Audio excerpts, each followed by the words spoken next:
We'll get started here. Thank you all for joining us this morning, and welcome to the Hudson Institute. My name is Michael Roberts. I'm a senior fellow here at the Hudson Institute. My colleague, Bryan Clark, who is the director of the Hudson Center for Defense Concepts and Technology, and I co-authored a report on shipbuilding and repair. We released it in December. There are copies out on the table out here. And that's the subject of this discussion this morning. Bryan had planned to join us this morning, but was asked just a couple of days ago to testify right now in front of the Senate Commerce Committee on a different subject. So we're finessing this a little bit. But before introducing our featured speaker, I wanted to take a minute to share some numbers that are relevant to what we're talking about and set the scene a little bit. 18 months ago, Navy intelligence revealed that China's shipbuilding capacity is more than 230 times larger than the shipbuilding capacity of the United States, 23,000% more. China's shipyards won as much as 3/4 of the orders last year for large commercial ships, while world-class shipyards in Korea and Japan and the rest of the world combined won perhaps 1/4 of the new orders. Of greater concern is that China is outproducing America in Navy shipbuilding, delivering about 3 Chinese Navy ships for every 1 U.S. Navy ship, 30 Navy ships delivered in 2023 compared to 9 for the U.S. in 2023. China's President Xi Jinping has repeatedly directed the PRC military to be prepared to take Taiwan by force if necessary within the next 3 years. Its frequent and ever larger drills around Taiwan have featured several dozen PLA Navy combatant and support ships, and I could certainly go on, but the bottom line is that America's extreme disadvantage in the maritime sector is a serious and urgent risk to our national security. To mitigate the risk, America needs 2 things that it doesn't have right now. First, more of the ships that would be needed to fight now or soon, if necessary. That includes military combatants, auxiliaries, tankers, and other supply ships needed to keep our forces supplied. And second, America needs a much larger industrial base so that we can scale up shipbuilding output quickly if the circumstances require it. So the question is, how do we get those things? What changes are needed in the short and long term to mitigate risks and deter China from exploiting its advantages in this sector? Our report laid out viable, cost-effective options to pursue that the nation can start to pursue this year. And to discuss shipbuilding and repair options, we have an excellent group of experts. We're very fortunate to begin, and we'll have 2 panels, one immediately after the initial conversation, which I'll set up here in a minute. The first panel will be on shipbuilding, and the second will be on ship repair. But to begin, we are very fortunate to have a fireside chat with Tim Walton, Hudson Senior Fellow, who's worked on numerous defense studies, including one that informed the establishment of the Tanker Security Program, and the Honorable Nickolas Guertin. Until last month, Nick was the Assistant Secretary of the Navy for Research, Development, and Acquisition, which is, I believe, the senior shipbuilding command within the Navy. After Secretary Guertin's chat, we'll have a brief break, followed by a discussion panel on ship construction, which I'll host, and then the panel on ship repair, which Tim will host. Welcome, Secretary Guertin. It's great to have you with us. And let me turn it over to you now, Tim. Great. Thank you very much, Mike. Really appreciate your kind introduction. All of you for making the time this morning. We know there's impending storm, so many of you were able to make it here from traveling far. Grateful you've made the time. This morning is in part, I think, a celebration of the fantastic work that Mike Roberts and Bryan Clark have done in their latest report. Additionally, their previous work, in particular the work that Mike did that heavily informed the SHIPS Act that's now under consideration, and then also an opportunity to bring together an esteemed panel of experts who can start to translate some of these ideas into action and an opportunity for action. First among those is an individual who's led a life of service to the nation. as an enlisted submariner, as a U.S. Navy Reserve officer, as a civil servant engineer in multiple commands, including Navy Surface Warfare Center Carter Rock, Naval Sea Systems Command, as an academic working in software, and taking on the, in many cases, thankless role of Director of Operational Test and Evaluation, and then most recently, Assistant Secretary of the Navy for Research Development Tests, or Research, RD&A, Research Development and Acquisition. There we go. Thank you very much, Mr. Guertin, for joining us this morning. That's a pleasure to be here. A great honor, and it's been great to meet a few of you here in the audience, and for those of you watching at home, I hope this is worth the price of admission. Absolutely. So now that you've left government service and you can tell us what you really think, wanted to start on the subject of shipbuilding. As you know better than we do, U.S. is behind in terms of the delivery of many of its ship classes. In some cases, up to 2 to 3 years behind on some of those ships. What are some of the reasons for that, and what can the new and future administrations do, or the Navy do, to start to right the ship? It was a vexing problem coming into the position, which was delayed, but I was able to make good use of my time at DOT&E before starting in what honestly was the best job of my life. It was the most amazing experience to be the head of acquisition for the Navy and Marine Corps. But the Secretary of the Navy, my friend Carlos Del Toro, had kind of a spidey sense going on about shipbuilding just didn't seem right. And one of the first things he asked me to do is go look at it under the much ballyhooed 45-day shipbuilding study. And Jim Downey and I partnered up and looked at what was going on in a clear-eyed, focused way to be honest with the American people, especially Congress, about where we were.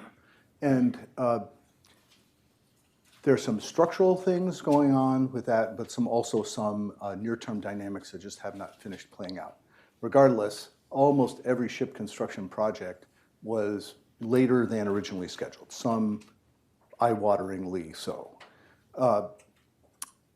Nobody wants to hear it anymore, but COVID had a dramatic impact on waterfront workforce, the greening of the tradescraft, the need for more supervisors. The supervisors themselves had less experience, but also there was some, so that was just the dynamics of the workforce and their ability to execute the projects they had in hand. Mm-hmm. But there were also some structural things that I think we'll get into as we continue our conversation. One of the other things that we found was that we didn't have the bench depth of in government or in industry design experts. And if one of the other challenges we faced was that we didn't have a maritime ship construction economy in this nation. And so we didn't have a very thick bench of people involved in the business of building ships. So there wasn't a lot of ability to do government civilian fusion and be able to take advantage of the different paces of those markets. There's a couple of other big problems that we had to wrestle our way through. The nature of the ways we contracted for ships, there's some challenges we have with that one of the things I did was leave behind for my successor through the heart and mind of the person who's I picked to be the principal civilian deputy, Dr. Brett Seidel, who's now in the acting role of RDA. He's fantastic, he'll do a great job, but also to transmit to whoever takes on that role, here are some things you need to go tackle that I just didn't have time to go do while I was there. Can we start on the contracting? I guess, Sure. What are some of the shifts you'd recommend there? So over the span of time, we were in the business of making iterative changes to existing designs. And when we needed to make wholly new designs, we had a tendency to make additions or modifications to ship designs that were already in place somehow. Certainly we saw that in the frigate acquisition, where we did a runoff, we did a competition, and it was all predicated on we want to go fast, we want to pick somebody else's hull, and we're going to just make it our own and then add our military capabilities into it. Build us the ship, we'll give you the mission systems, and that's how we'll make a smaller, more affordable surface combatant that we'll be able to make in a higher volume. It turns out that modifying someone else's design is a lot harder than it sounds. There's lots of research on this. I'm a member of the American Society of Naval Engineers, and there's a couple of really good research pieces on that fallacy of mod repeat, whereas sometimes you're just better off designing a new ship. And because we don't have that bench depth in government or in industry for designing our own ships affordably and quickly, we decided to go this other path. And then because that was the path we chose, we thought, well, we can do a detailed design construction contract all at once. So we're going to fix price the design I should say, the iteration of a design to suit our national and military needs, and then also fixed price as a part of the same deal. Well, it turns out that any design experience you have, I've worked on software and hardware, all kinds of different things. You don't really know what it takes to do the design until you've done a lot of modeling, prototyping, risk reduction analysis. In order to go fast, you need to do the upfront work. You have to be careful about how you go fast. Well, we weren't particularly careful about that because we did a detailed design and construction contract all at once, fixed price the design and fixed price the outcome of that design into a constructed ship. That did not work out. So we did not do good risk balancing between government and industry. I mean, we're not buying a commercial product. This is a unique military construct. So the customer in this case has a lot of input on how that thing gets built. We didn't allow for that in how that contract was put together. But I inherited it, and one of the things we did in order to get us to the point where we could start building the ship in earnest was we accelerated we actually arrested the decay of getting our design work done, and then accelerated it by putting the design teams together, by making the government engineers and naval architects sit in place in Wisconsin, the shipbuilder, so that they could grind their way through that design process to get to the point where it would be a stable design, robust and ready, so that we could start cranking those ships out and even compete that design, which was always a part of the acquisition for that ship anyway. So that, so I might have gone a little bit too far down that path there, but that's one of the things that we discovered is that we needed to rethink that risk reduction approach, that think carefully first before committing to construction, have it worked out before, and we did that marvelously with Columbia. We thought through the propulsion plant, we worked out how to build the missile tubes, we borrowed the combat system of the defensive combat system from the Virginia class and the whole iterative and incremental swiftest program that I helped put together years ago, so that we de-risked that ship. And even though it's going to be a year to 16 months late, it is the least late of all the new design construction projects that we have, because we did all that hard upfront risk mitigation before committing to production. Yeah. So I think it's fair to say perhaps that the via media of trying to take the foreign design, applying U.S. standards is in some cases the most difficult approach, right? So it'd be better in some cases either it's a U.S. design or take the foreign design, right, and accept, right, this is the foreign design, we're going to build to those standards or largely build to those standards, which could be challenging. And then something that maybe not all of our listeners may appreciate, but right, I think it's standard almost standard, common practice in the U.S. to start construction of a ship before you finish the design is what you're speaking to. But it sounds like moving forward in the future, probably best practice is to finish your design before you start construction. I would say mostly finish. Certainly, there is a valid point of saying, look, I've got the bottom part of the ship designed. Can't I just start with the keel, right? I mean, there's a valid reason to start some construction before all of the design is done, we've had a tendency to start that construction process too early and not have it all worked out before making that big commitment. Yeah, I think that makes sense. Another question I wanted to ask you about is topic of accelerating construction. One approach is maybe improving our processes. There's interest in what's the role of uncrewed systems, what's the role of constructing, for instance, auxiliaries faster, by using largely commercial standards, for instance, or the like. What are your thoughts on ways of, let's say, radically accelerating construction timelines, at least for certain classes of ships? The radical acceleration will require a different physical laydown, a deeper commitment to automated processes, to different construction methods, to different training for the waterfront tradecraft folk, as well as training for the engineers who have designed ships to be built rapidly. That would be a new thing. That won't happen right away. It's something that we have started working on, but it's going to take a while to get there. Unfortunately, there aren't easy, fast buttons in shipbuilding. It's a sort of business that does take time.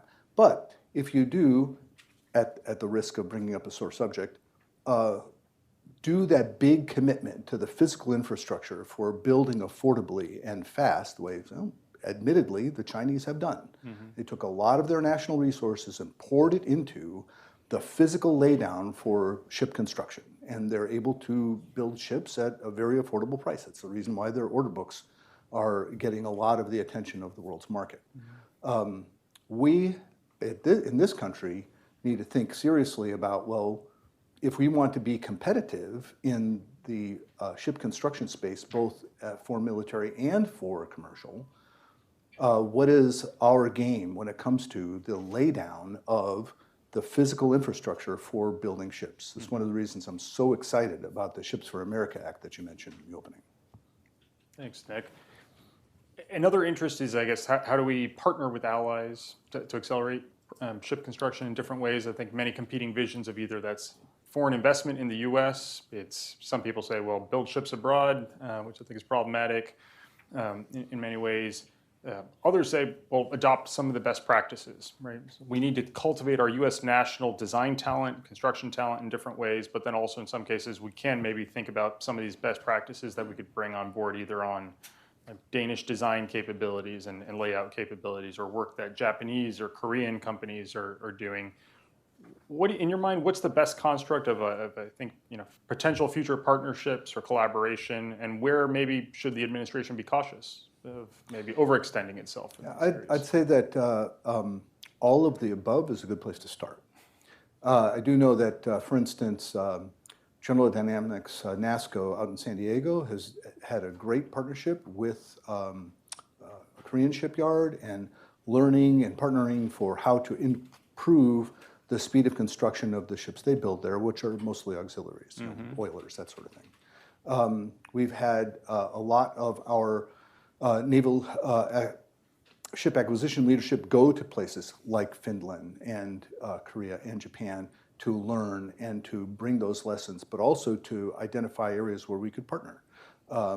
It's a recent purchase of Philly Shipyard by Hanwha, and the work that they're doing to facilitize and increase the capacity of that facility is very exciting.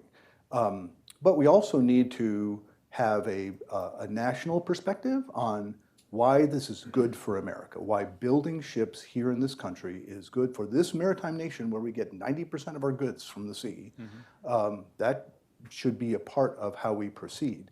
I think, though, that because we are so far behind on merchant ship construction, that looking for ways to partner and increase our pace of construction and making ships affordable to consumers, right?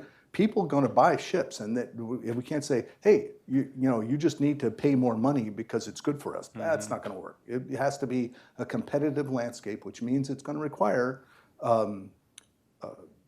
some additional funding from the taxpayer. Unfortunately, that's where we are, in order to have a national capacity for building ships, but also to do it in a way that attracts foreign investment.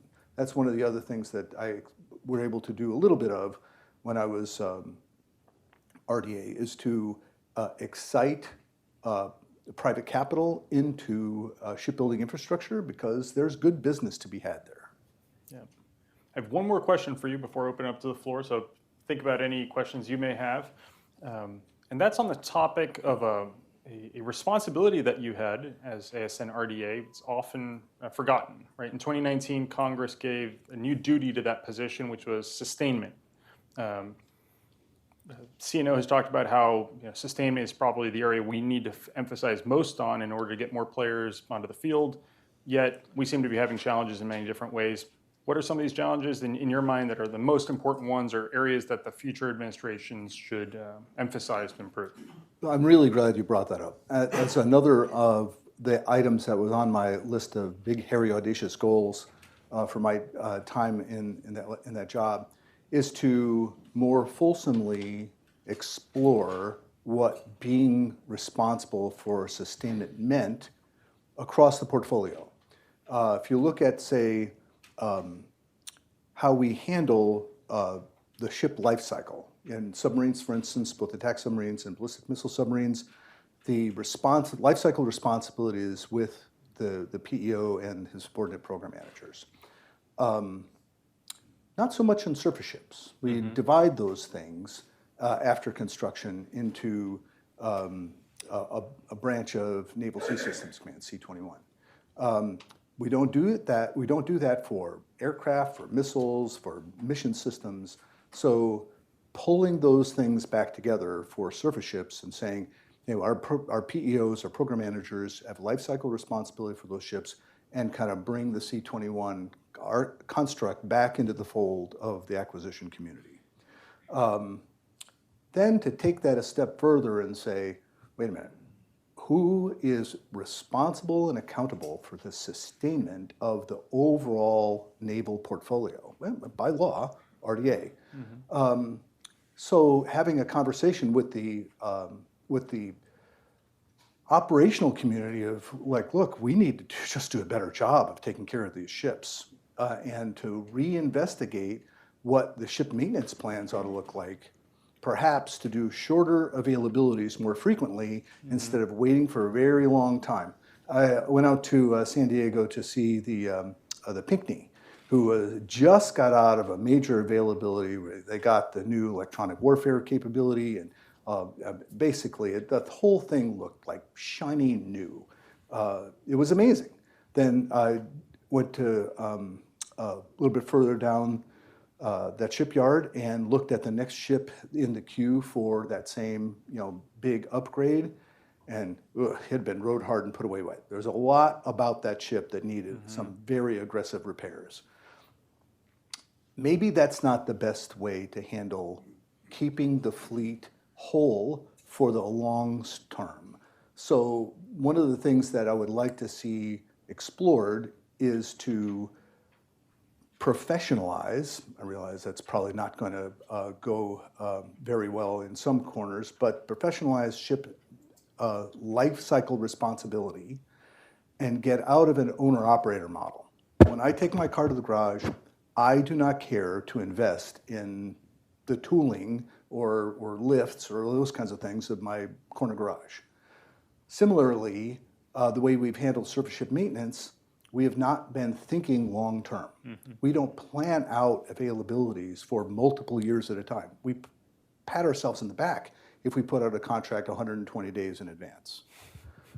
If you were a private ship repair company, it's very hard to attract private capital to invest in your shipyard capability because you're not really sure what work you're going to have 2-3 years down the road. You know what you have and you know what those contracts are, but what are the next ones you're going to win? Not really sure.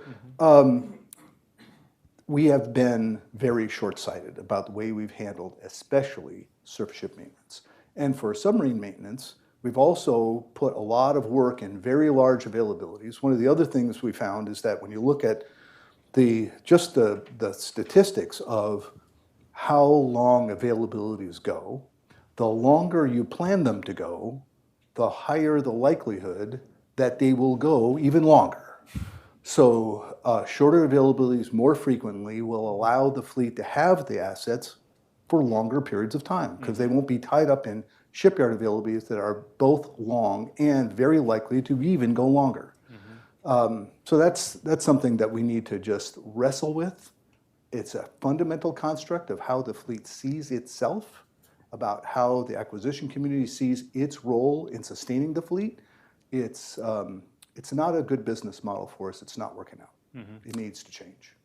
And I imagine at some level it requires very senior Secretary to the Navy, but also even like at the presidential level, SecDef level, discipline, right, in terms of how we manage the force, because it's always easy to have that temptation, I'll ride it out a bit longer and avoid that potential availability. But I think what you're proposing is maybe introducing an even more frequent cycle, almost like commercial ships, merchants, cruise ships, go in regularly for short maintenance availabilities to take care of some of that work. The way that, and cruise ships are not as complex as combatant ships or submarines. That just is true. However, there's a lot of really good opportunities for learning in the way they manage their fleets. When they go in on time, they come out on time. And they're not uncomplicated. There's a lot going on in a cruise ship. Certainly not very complicated in some aspects, but they're not trivial.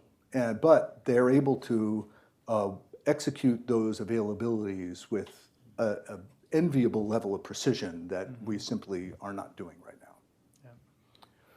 Questions from our audience after that, please. I'll take one from the middle, please. And we're going to bring a mic around, and I'd ask if you could please state your name, affiliation, and ask a question. Hey, this is Craig Huber from Themistocles Advisory Group. So, Nick, when you're talking about getting designs done to a higher level of fidelity, what are you give us some metrics as to where you'd like to see 2D designs, where you'd like to see the 3D designs? I mean, I get a sense you're talking about wanting to get completion maybe a little below the GAOs, sort of. We got to get 100% urging. Where would you shoot for as far as getting the designs done before starting to build? There's certainly we can debate some of the how much percentage this, how much percentage that. I would say though that it would be reasonable to say that you need to have at least the 3D model part of it done sufficiently that you know what you're building, down to a high enough level of detail that you're not incurring a discovery risk in the construction process. And then you can say, look, I'm not even going to start building a section of the ship unless the drawings are done. Because especially first-in-class ships, they never go on time. Never. No matter how many times we try to get it right. Part of it is because we don't resource to what we actually think it's going to cost. We have a stochastic model around what first-of-class ships have traditionally done, but we don't actually fund it to how much it's going to cost. We fund it to the 50% likelihood level, which means that, well, half the time you're going to be wrong. But it turns out almost 100 times we're wrong, 100% we're wrong. So thinking more, being more honest about ourselves, about what it takes to do this business, and cheat a little bit by having it worked out before you make that commitment, before you nail down the budget. Other questions, please? Another one here from the center. Hello, I'm Sam. I'm an intern here at Hudson Institute. You spoke a lot about the infrastructure of being able to build quickly and efficiently in the U.S. Obviously, that sort of infrastructure takes quite a lot of investment to get started. Where do you see the best place to source that investment, whether it's public-private partnership from the states, from the businesses themselves, from the federal government, from the Navy? Where do you see is the best opportunity to start working into that? I think that the thought work behind the Ships for America Act has got a lot of very well-reasoned structures put behind it. I think that a little bit more of all of the above, but you would be hard-pressed to get private capital or private investment interested in the big facilitization, the big laydown that it takes to build a shipyard. it's a lot of material. And we're also talking about how we need to take better advantage of more advanced manufacturing capability. When I was at RDA, I signed out an advanced manufacturing strategy, right? So none of that stuff is cheap. Nobody's going to invest in that unless they think they're going to make money at it. So that's going to require a market that people see that needs to be filled, that they're willing to bring their cash along for the ride so they can make even more money at it. I'm a capitalist, right? I want private companies to make money, but they need to see that there's a market there. And unfortunately, because of where we are currently, that will require government leadership to establish the right business environment, the things for taxes or subsidies, whatever it is. Some of those things are in the Ships for America Act, and they won't be cheap, but you can't get there without showing that there's a real market, that people can spend real money and get a reasonable rate of return, maybe even a really good rate of return, but also a reasonable likelihood that they won't lose their money. Final question in the back row, please. Yeah, hi, Chip Bolt from Allen Spike Partners. Kind of a loaded question here. Going back in history, I was in the room when Johnson and Danzig got into it in terms of the amount of ships, hard to split a ship, multi-mission versus number of ships. That brings me to the question, if we use the fighter and the CCA model, where you have a fighter in the CCA, when do you think we move more towards a capital ship and then a whole lot of unmanned, cheaper vessels that can be built at scale? 3 years ago? In all seriousness, we actually did prototype that out. We had ONR and DARPA projects, and we know how to build unmanned ships. I would have to say, though, that I think we ought to spend a little bit more time thinking about, I'm going to use an analogy here. Maybe it doesn't need to be pretty, right? So that unmanned, really, really completely, absolutely unmanned. No provision for water, sleep, poo, nothing. I mean, you're just going to wring out all of the expense of having a person on board, and the only thing it's supposed to do is carry stuff. Sufficient autonomy to be able to say, follow mother duck, propulsion enough to keep up with the fleet, and electrical power with associated cooling in order to host payloads. All of that, none of that requires new science. That is all realizable, scalable engineering solutions available right now today. Rethinking the fleet architecture around manned ships, crewed, sorry, we have women in the Navy, and that's amazing, and baby duck, if you will, purely unmanned things that bring other effects into the fight. That way you could have potential. I mean, you have to work out the numbers. I was chatting with some folks at MIT, and they were looking at the cost model of what it takes to build a ship. I'm like, what? But if you break all the rules of the cost model, like no provision for people, and you're building it specifically to be affordable to build with as many automated machines as possible, then the cost model we have used is no longer valid. Well, how do you get somebody to commit to that, right? Because we have these very well wrung out cost models on what it takes to build a naval surface combatant. They're all built around super dense, multi-mission combatants that pack to the gills with mission systems and weapons. That's what our cost model says. But if you disaggregate that into a ship that is nothing more than a crucible that will carry military capability, then that's a different cost model. And we need to explore that more fully, but it doesn't require any new science. Fascinating way to end this panel. I think a lot more to dig into that. I think in terms of its application, not only to uncrewed systems, but maybe even crewed systems too, right? How do we build ships in a faster way? In some cases, more buoyancy, more volume, bigger can be better, and you can maybe sometimes build faster. Steel is design. cheap and air is free. Exactly. Bigger does not have to mean more expensive. Yeah. Well, please join me in thanking Mr. Guertin. We'll take a 5-minute break.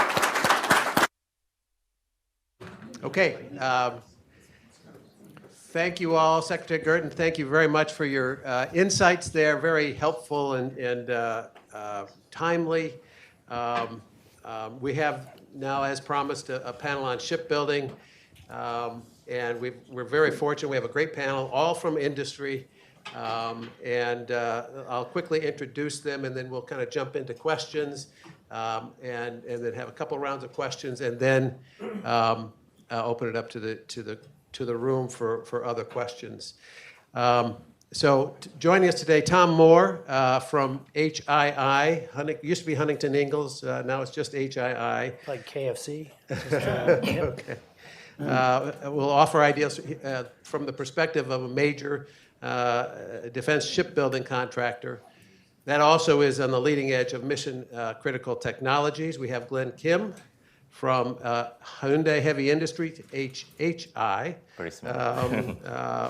And he will share perspectives of a very strong ally with world-class shipbuilding capabilities. We have Rob Lehman from Saronic Technologies, a leading American innovator of uncrewed vessels and technologies. And we have Chris Clark from Tote Services, which has had extraordinary success in managing the construction of the National Security Multi-Mission Vessel program on behalf of the government. So welcome to all of you this morning. And let's start with you, Chris, on the end there. You manage, on behalf of Tote, a construction program that by all appearances has been an amazing success in terms of doing something that's been hard to do, delivering government ships on time and on budget.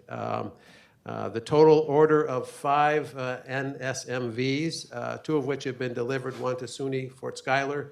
These are training ships for the state maritime academies, SUNY Fort Schuyler.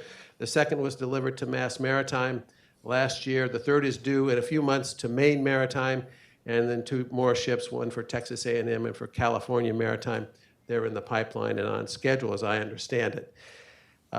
Would you please go over for us how the VCM, the Vessel Construction Manager model for building government ships is different than the normal government shipbuilding format and why it's been effective?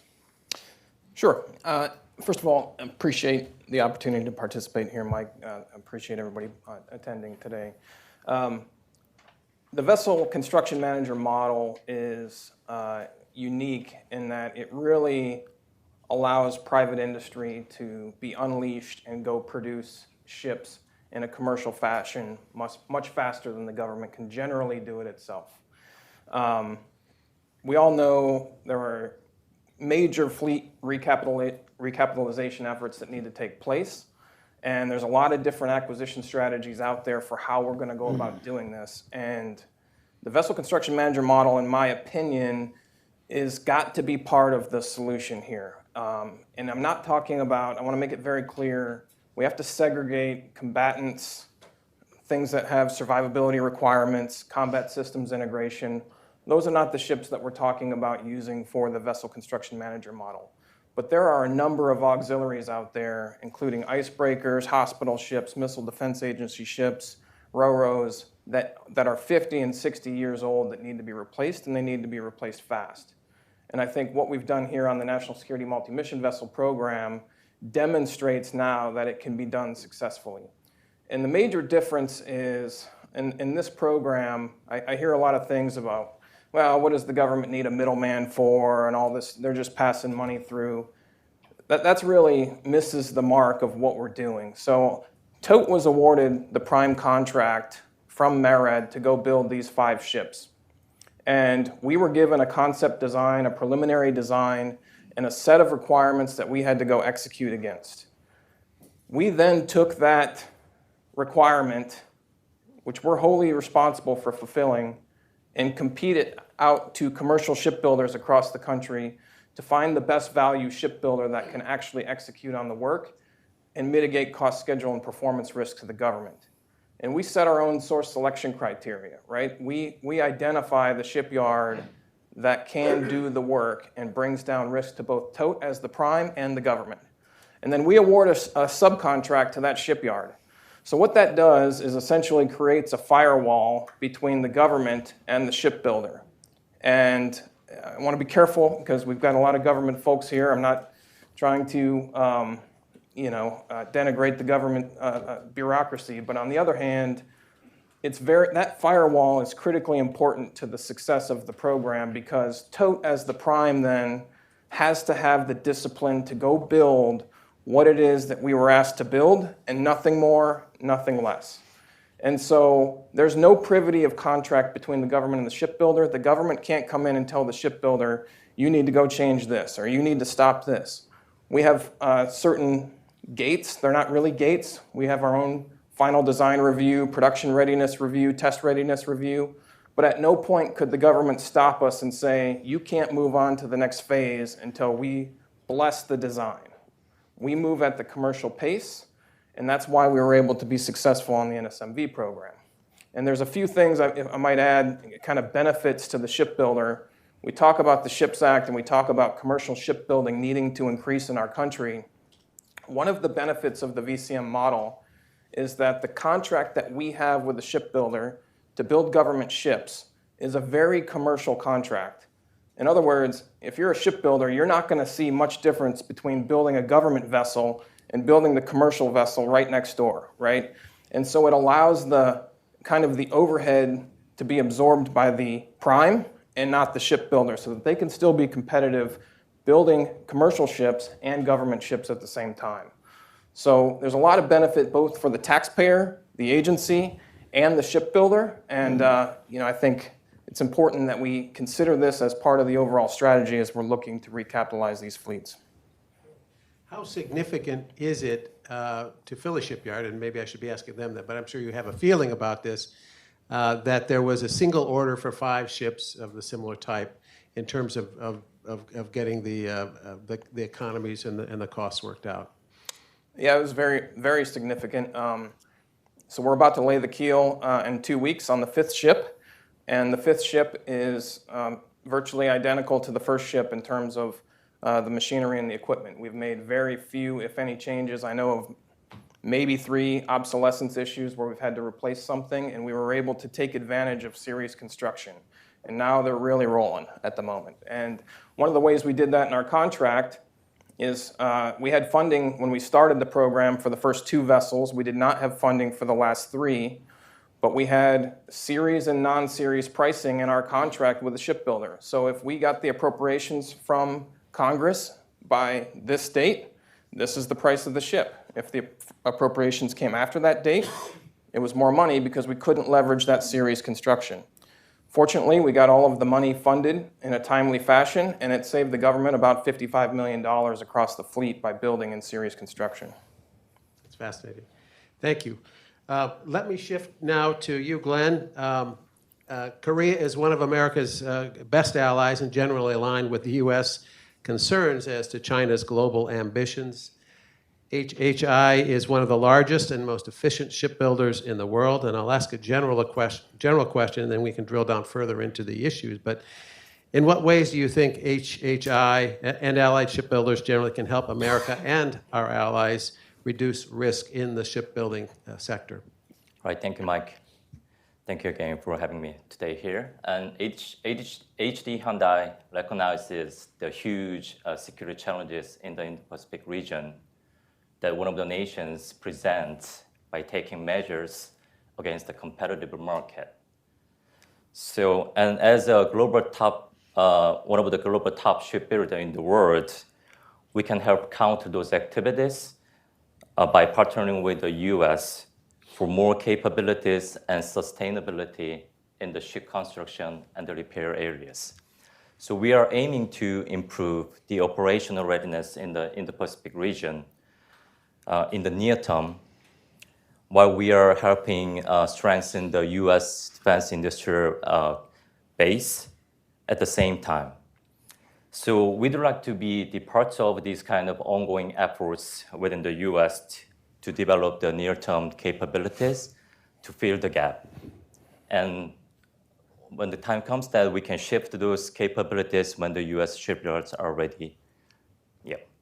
So I would think that from HHI's perspective and the perspective of other shipyards based outside the United States, the preference would be to do as much of the work as possible in Korea and in your home country. And that would be sort of the business development perspective, which I think probably raises the hair on the back of the neck of some of the American shipbuilders who might not see the benefit in that. On the other hand, we need ships now, we need them fast, so there's an argument to do that. The other side of that coin is to invest in and share technology with American shipbuilders. And there are political and security concerns around on the U.S. side that might drive as much of that work as possible to U.S. Shipyards, with Koreans adding expertise and so on. What are your thoughts on there's a balance there? What are your thoughts on where that balance lies, or how that should be looked at? Okay, so that's a great question. And I think that key is the cooperation between the two countries and then the industrial bases of the two countries. So in the long term, that HD Honda is actively pursuing the investment opportunities in the US to bring more capacity and American jobs in the US defense industrial base. In parallel, the HD Hyundai is also actively engaging with U.S. universities for like an academic exchange program and the internship programs. And then we are also working with some of the U.S. Companies, such as the Palantir and the Andrew, for the future programs. And then we can also take advantage of our advanced vocational training programs, which all these kind of efforts can be supportive to make a stronger fundamental for the U.S. shipbuilding basis, for example, like engineering and the workforce basis. So throughout these combined efforts, we can bring more capabilities and capacity and also the American jobs in cooperation with the U.S. industries. That's good. Thank you. Is it important? Do you? I think you've answered this, but do you see it as a matter of investment in an American, as Hanwha has done at Philly Shipyard, or partnership with an existing American, or maybe both? I believe that both can work out to strengthen the U.S. defense industrial base, especially about the shipbuilding. And for example, like in the near term, that we can cooperate with the U.S.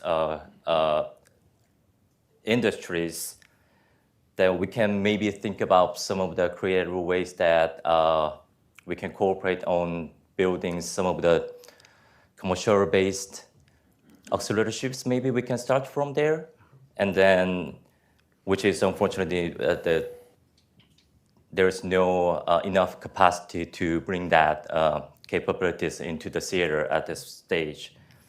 And then again, that HD Hyundai is willing to, and then looking forward to continue and expand the kind of cooperations with the U.S. industries. That is our focus. Right. Yeah. Great. Thank you. Let me shift to Rob Lehman, Ceronic Technologies.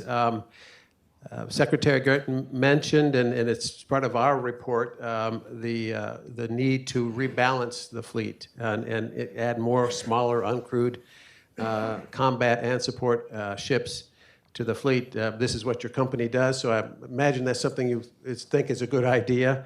Talk about what the fleet of uncrewed vessels should look like from your perspective in the near term and as it evolves over the next 5 to 10 years. Sure. Thanks for having me, by the way. And I do want to point out that I did not, in fact, provide Secretary Guertin with his talking points, because as he was going through, it was check, check, check for things that Ceronic has adopted as core principles, right? So one thing I want to point out, we announced last night that we raised $600 million Series C, and that is at just over 2 years old as a company.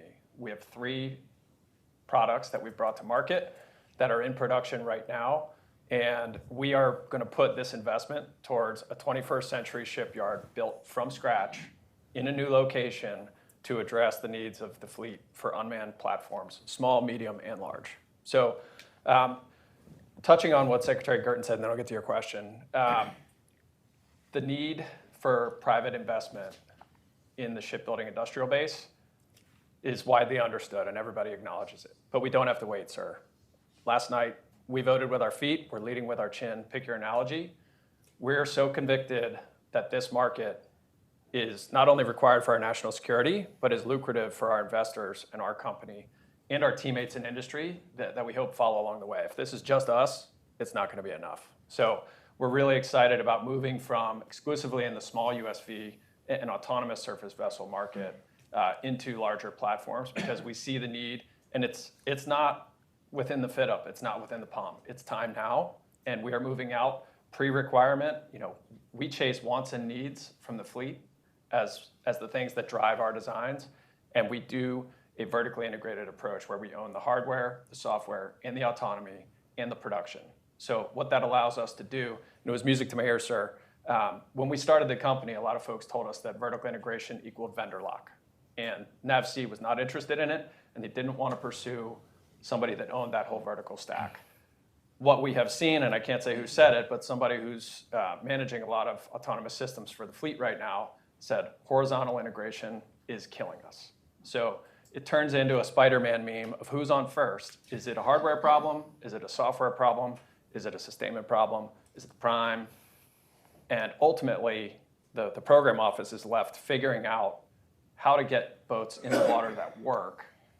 And they're just taking flack from Congress, from the Secretariat, and we have to get these capabilities out there. So for the size of the fleet, right now we build a 6-foot, 14-foot, and a 24-foot platform, different propulsion systems and different mission sets.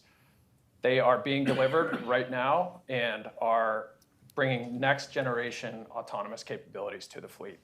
Frankly, the events we're participating in time now we're not even supposed to be anything more than an integration platform, and we've kind of taken the lead and are bringing technologies that weren't even on our contract to the fight. They just come with the platform, and that's a benefit of vertical integration from ATR, collaborative autonomy, platform autonomy, and all of the vehicle diagnostics that feed into the system. A lot of USVs tend to beat themselves to death trying to get to a waypoint because they were told how fast to go and where to go, and that's it. When you have a vertically integrated platform, you can monitor the health of all those subsystems and automate the process. So the one-to-many, panacea is actually achievable, and it's achievable now. Frankly, our biggest issue is how do we get this tech in front of the right people quickly, and then really focus on the .mil-PF aspects of who's operating these things, and how do we get them trained, and most importantly, how do we keep them trained? This technology is advancing in months, not years, and how do we keep a curriculum at the schoolhouse up to date when the tech is changing? Our ATR algorithms change nightly. We pull data off the boats, feed it right back into our models, and we're running inference models at the edge on a broad array of sensors. So it's really taking on a 24-foot platform, capabilities that don't even exist on significantly larger platforms. So we see a hybrid fleet where it is small, medium, unmanned surface vessels and underwater vessels operating in concert with our surface combatants and the exquisite capabilities that we have that aren't going anywhere. I just want to point out, this is not an either or, it's a yes and that's from COCOMs, numbered fleet commanders, and NAVC. We need more of everything, and what Saronic's trying to do is lead from the front and go build what is addressing urgent operational needs, and then it's my job and my team's job to work with the Navy and legislators and the executive branch to shape the environment to allow for the rapid acquisition of these technologies that are moving faster than the system can support. So we have to change the system. And I think what's really exciting right now is we're in a multi-generational opportunity to change the way we fund things, whether that's from the requirements development process, the budgeting process, how we execute, and how we man, train, and equip. So it's really exciting for us.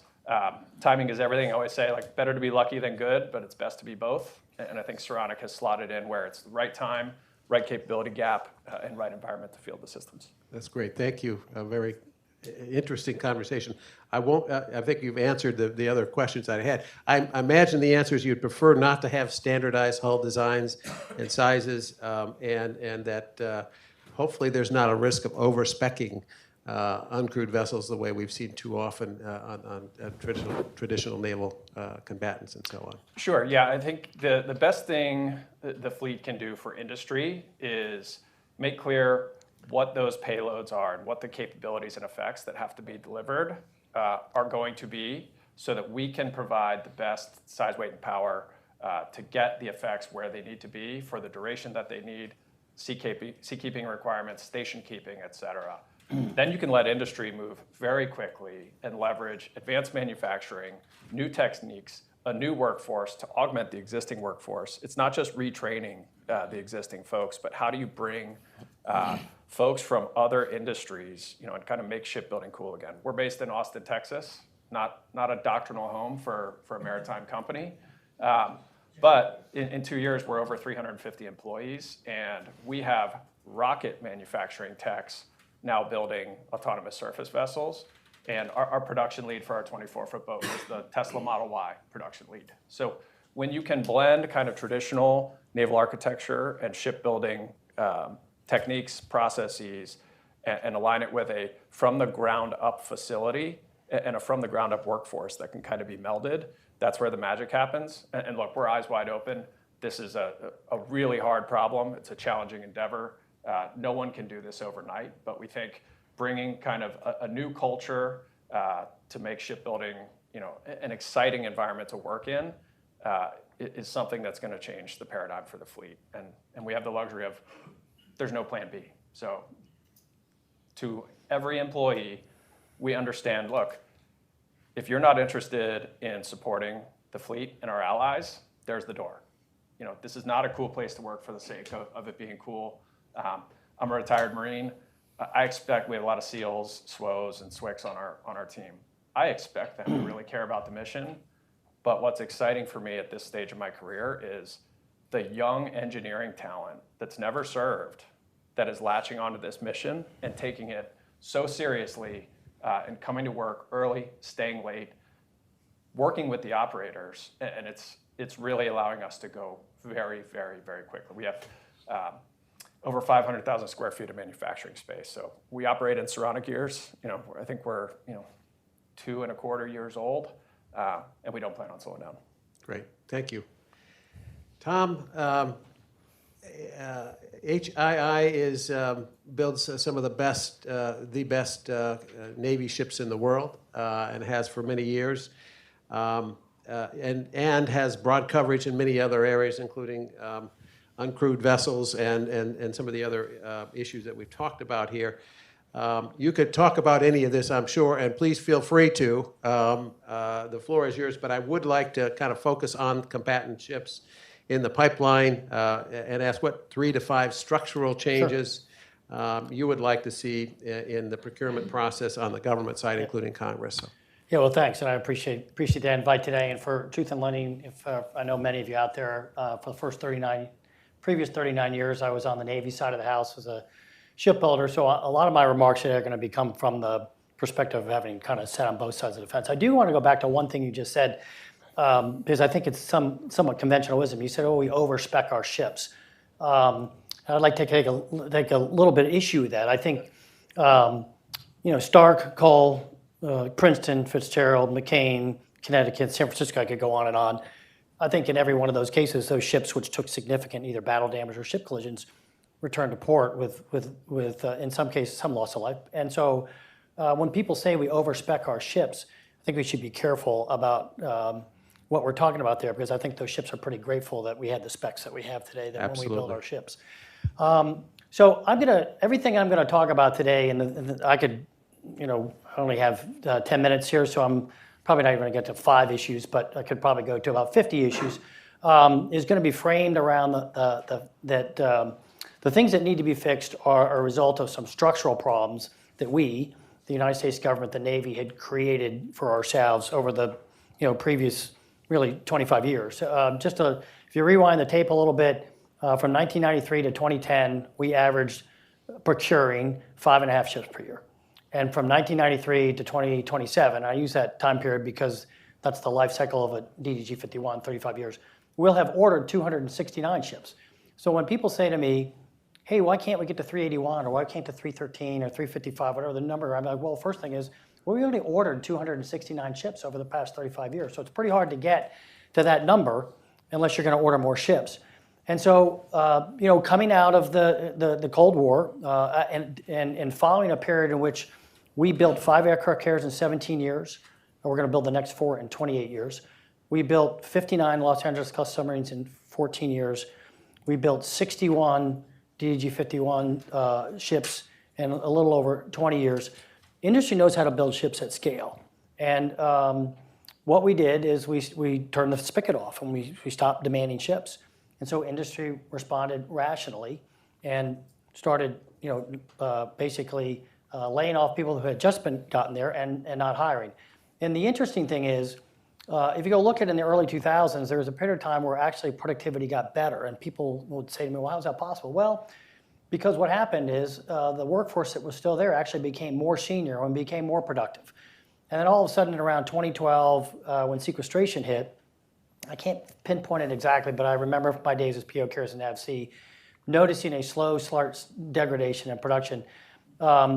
We started to lose those senior people.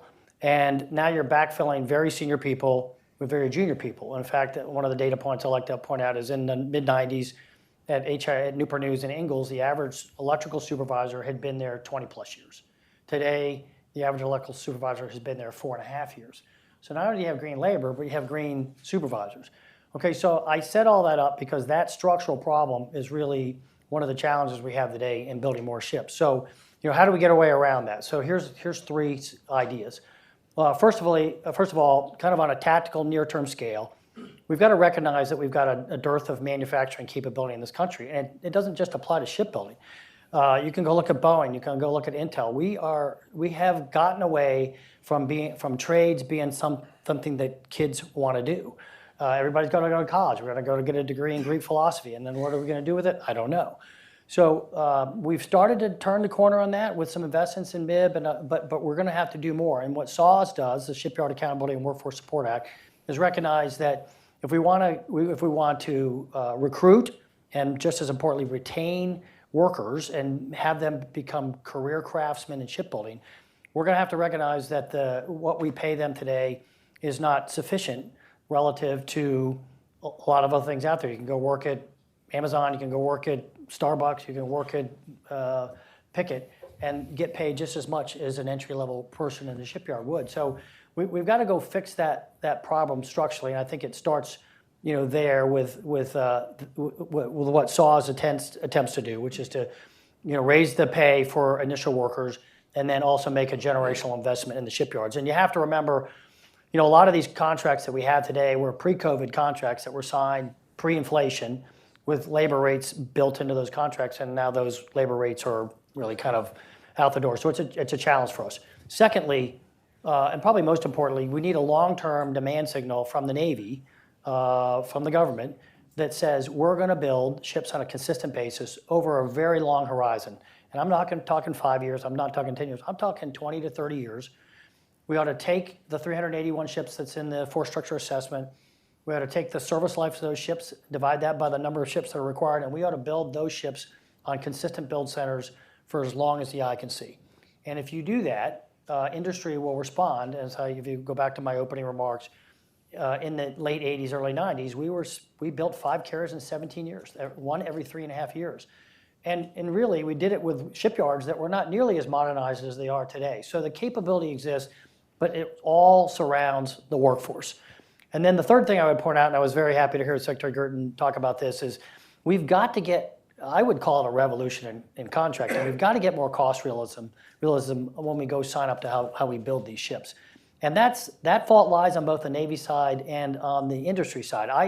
I like to say, if the Navy was to walk into the Porsche dealer and say, I need a car that goes from 0 to 60 in 2.2 seconds, and I want it to have the best sound system, and they go, what's those requirements? The Porsche dealer was going to say, well, it sounds like you're on a 911 GTS. And he's going to walk you over to that car, and you're going to take it out for a test drive, and the Navy's going to come back and say, that's exactly the car I want. And the Porsche dealer's going to say, that's $450,000. And the Navy's going to say, well, I only have $120,000. And the Porsche dealer is not going to say to the Navy, let's see what we can do to get you into that car for 120,000, and we'll figure the rest out later. But the reality of it is that's what we do today. And that causes us significant structural problems. One, we don't hit the cost targets, which leads to all sorts of consternation, and it causes downstream budget churn. We've got to be realistic of what these things are going to cost. And the Secretary touched on it that we budget to the 50% point, and I would argue on first-class ships we're probably not even close to that. But we've got to be more realistic of what these things cost, and that in turn will cause, hopefully, given the budget constraints, the Navy's going to have some appetite suppression on what exactly is it you want this ship to do. It's one of the reasons we've been unable to get, frankly, to DDGX or DD-21, whatever the follow-on ship-to-Arleigh Burke is, because we continue to want a bigger, faster, more electrical power ship, but we don't want to have what we have with DDG-1000, and we don't want to pay $8 to $10 billion for a surface ship, and nor should we. So those are three things. I think near-term SAWs, long-term stability in the demand signal. I know this is heresy to say this, but the 30-year shipbuilding plan is not worth a piece of paper it's written on. It changes every year. It does not provide stability. And the third thing we need is we really have to sit down on both sides and figure out how do we go realistically contract for these ships in a way that's going to allow both sides to be successful. Fair and reasonable is the standard for contracts. Fair and reasonable is sometimes in the eye of the beholder. But the Secretary hit on it. I think industry needs to make a fair and reasonable profit. At the same time, it needs to be held accountable and meet the things that are in the contracts. So there's three examples. That's great. Thank you very much. I think we're getting pretty close. How are we doing on time? Yeah. Let me ask a quick sort of go around the horn quickly on the Ships for America Act. I think most people may or may not be familiar with it. I'll summarize it very quickly. The concept is that legislation will triple the number of U.S. flag commercial ships in international trade from roughly 80 to 85 up to 250 ships eventually. U.S. flag commercial ships trading in commercial markets internationally. It would phase in a requirement that those ships be built in United States shipyards, eventually at the rate of 15 to 20 each year. So you have 15 to 20 commercial ships delivered in U.S. shipyards every year, and then changing procurement and government structure, accountability and funding, and so on. Senator Kelly, Senator Mark Kelly, Senator Todd Young from Indiana, then Congressman Mike Waltz, now National Security Advisor, were the key architects of this, along with Congressman John Garamendi. So it was just introduced at the end of the last Congress. There's a lot of interest in moving it forward in this Congress. We expect it'll be introduced very soon, reintroduced very soon, and it'll be interesting to see what kind of momentum it gets. But I want to ask each of you, starting with you, Tom, what your thoughts are about that. Well, first of all, big fan of it. I haven't had a chance to been lucky enough to sit down with both Representative Waltz and with Senator Kelly and have them hear what they talk about. I know Secretary Del Toro, previously we talked about maritime statecraft. I'm all for improving the maritime side of the House. But I would offer one caution, which is as we go into this, we just need to understand that the same problem that's facing building warships today is going to face, they're going to have, which is you need to have a workforce to go do this ship, to build more ships. And to the extent that we're robbing Peter to pay Paul, I just think we need to be careful that as we go into building more commercial shipbuilding, that we recognize that there are some trade-offs and that some of the labor that may be being used to build warships today might go over to the other side of the house. So I think it's a balance, and I think we've got to make sure that we're growing the entire workforce and the entire ecosystem at the same time so that there's no unintended consequences. But big fan of it. Understood. And I think that consistent demand signal you talked about for Navy ships, providing that on the commercial side may really help in that regard. Rob, I've got you up next. There's a big emphasis on technology in the bill, unmanned, uncrewed, autonomous, ready ships, so to speak. What are your thoughts on it? Well, taking the people off and all those considerations associated with the heartbeats allows you to go really fast and adapt kind of new manufacturing processes, new propulsion plants to the shipbuilding ecosystem. Big fan of the SHIPS Act, and I think growing the ecosystem is critical, and that's not just throwing money at the existing problem set. It's It's really changing the ecosystem and truly growing it, not just subsidizing the existing one. Again, it's yes and. That subsidy is required because those infrastructure improvements to existing yards are absolutely required, and I think the SHIPS Act is frankly long overdue, and it was music to our ears. But bringing new entrants into this ecosystem, specifically on the unmanned side, to provide the capabilities that the HIIs, the NASCOs, the BATs, that they and only they, frankly, can do, is absolutely critical. And I think we look forward to working with the administration and the Hill to get it done, the Navy as well. Great. Glenn, you see opportunities for collaboration on the SHIPS Act? Oh, yes, I believe that the SHIPS Act is very positive development for the U.S. shipbuilding. And I believe that it also attracts the foreign investment in the U.S. shipyard, since it raises out some of the incentives that can be taken when you have a presence in the U.S. But since we don't have any presence in the U.S. yet, we are focusing on what we can do today to bring more capabilities in the near term. But we are going to watch closely and monitoring that how the SHIPS Act is going to be developed further, and then how it is going to be implemented. Great. Yep. Thank you. Chris, your thoughts, both from a vessel construction manager and your sister company, which is in an American company in the ocean shipping business. Yeah, we're encouraged by the SHIPS Act. We're obviously, like everybody else, we're kind of poring over it to kind of see where we can smartly invest and leverage some of the things in the act. But purely from a shipbuilding standpoint, Senator Kelly was at Philly Shipyard yesterday, at Hanwha Philly Shipyard yesterday, meeting with a lot of the production workforce, and he was talking about, hey, we're going to start building more U.S. tankers, dry cargo ships, LNG carriers, right? And I agree that that's excellent, but if that demand signal is coming 3, 4, 5 years from now, what worries me is we're not moving fast enough on the auxiliary ships that need to be built today. And they're going to be in conflict with each other here soon if the government doesn't start awarding some contracts to build surge sea lift, icebreakers, hospital ships, whatever it is. We've got so many aging ships that are going to be competing with the same shipbuilders, the same workforce, the same dock spots, and we need a little more gradual ramp up of investment in our shipyards and growth of our commercial shipbuilding capacity to meet this demand before we just, start building 16 or 20 ships a year, right? So there is a lot of pent-up demand, as I see it, based on the existing fleets and then providing this demand signal. But we only have 3 years, so if we believe what's going on with China. So anyway, let me ask for a question from the audience at this point. Yes, in the back. Can you give us an idea of what the global interest is for the unmanned vessels?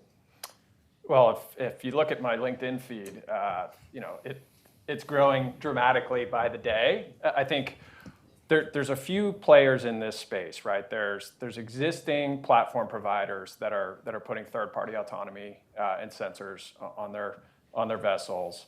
There's the autonomy providers themselves, and then kind of the hybrid mix, whether it's a team or a few vertically integrated companies, but they traditionally come from either a traditional boat building background or an autonomy background. Where I think the differentiator for Saronic is that we were started from day one to be a software and technology company that also builds the platforms around that stack. And when you have that tight integration, look, basic autonomous behaviors, as the Secretary mentioned, that's settled science. Waypoint navigation, obstacle avoidance, co-regs compliance, that's table stakes. And I think there's a misnomer in industry that is the state of the art. And some of the stuff we can't talk about here, but the technologies available to unmanned vessels right now that are relevant to design reference missions and CONOPS that are in place now and being developed are game changing. But the only way you can capture that, the benefits of that technology is when those systems are tightly integrated to the HM&E And that's where, kind of the exponential benefits accrue. So the international space especially, I mean, I say a lot, look, if you have a 500 nautical mile combat radius and your flagship is a Corvette, guess what? You don't need a huge fleet of Corvettes. For the cost of one of those, or even an availability or two for a Corvette, you can dominate your battle space 500 nautical miles from your coastline. And for a lot of countries around the world, that's more than enough. So we're really excited to see how the demand grows. We do have an international team. We're in Australia, the UK, and looking to expand elsewhere. So the demand is growing, and frankly, I think, the mariner, the pool of mariners to actually operate these ships is not growing dramatically. So whether it's cost that's a driver, workforce as a driver, or where those two converge, it's heading this direction. If you just look at full self-driving in Teslas, if you haven't sat in one, I'm a car guy, and I think the days of humans driving cars are numbered. Great. I think we have time for one more question. Yes, sir. Well, good morning, everybody. I'm Mike Smith. I'm with Hamwood Defense. In fact, I was with you yesterday with Senator Kelly. So one question I have is, what do you think the role is in terms of the tech warrant holders and their ability to enable new entrants into naval shipbuilding? Because if you haven't been building ships, you aren't building to a certain standard. You're not outfitted. I showed Senator Kelly yesterday that we have to change some of our outfitting so that we can go from a certain thickness of steel to a thinner steel, actually thinner for a frigate. So what's their role in enabling that? Because I see that as a bit of a challenge. I'm wondering who should take that question. We probably all have scar tissue, but sir, you probably got the Very most. good question, by the take a way, but stab I'm not at it. sure. I think we missed the chance with Secretary Guertin here, but anybody want to weigh in on He's that? got the most scar tissue. So. Yeah, sure. Well, look, so the tech warrant holders play an important role in ship design. They are open to changes to the current specs. My experience as an AFC commander for 4 years with industry is if you have an idea or you have a spec that's causing that's driving significant cost or schedule constraints, that if you have a proposal for how you change that, you bring it to NAVC. The tech warrant holders, we try to get them into a mode of, when I was there, the rule was we're going to handle technical requests like a leave chit. In other words, I'm going to encourage the warrant holders to say yes. And the only person that can say no was up to CO5. I wanted to get the warrant holders into the mode of saying yes. I don't think that is completely embedded in the culture right now.